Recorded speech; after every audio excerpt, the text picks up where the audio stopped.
एक democratic society में हम डेमोक्रेट्स अवाम के पास जाएं, अवाम से इलेक्शन।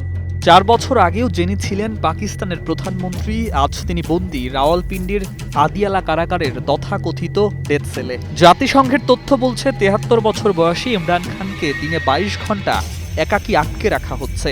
পরিবারের সাক্ষাৎ বন্ধ, বইও পড়ার সুযোগ কেড়ে নেওয়া হয়েছে। সার্বক্ষণিক নজরদারি।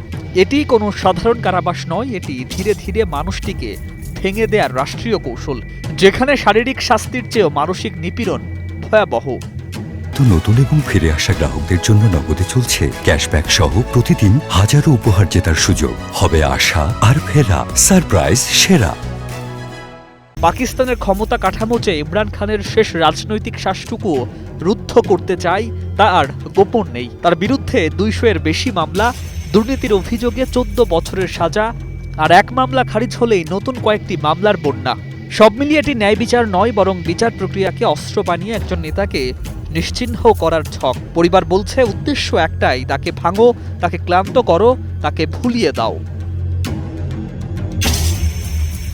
কিন্তু ইমরান খান শুধু একজন বন্দী রাজনৈতিক নন, তিনি ক্রিকেট ইতিহাসের এক জীবন্ত অধ্যায়। 1992 সালের বিশ্বকাপ জয়ী অধিনায়ক, পাকিস্তানের একমাত্র বিশ্বকাপ ট্রফির নায়ক, ক্রিকেট বিশ্বের অন্যতম সেরা অলরাউন্ডার। আইসিসির হল অফ ফেমে তার নাম খোদাই করা। তবু আজ যখন সেই কিংবদন্তি ডেথ সেলে, তখন ক্রিকেট বিশ্ব নির্বাক। ইংল্যান্ড চুপ, অস্ট্রেলিয়া চুপ, আন্তর্জাতিক ক্রিকেট কাউন্সিলও নীরব, যেন ক্ষমতার ভয়ে কৃতজ্ঞতাকেই নির্বাসনে পাঠিয়েছে। এই নীরবতা নিরপেক্ষতা নয়, এটি অবস্থান।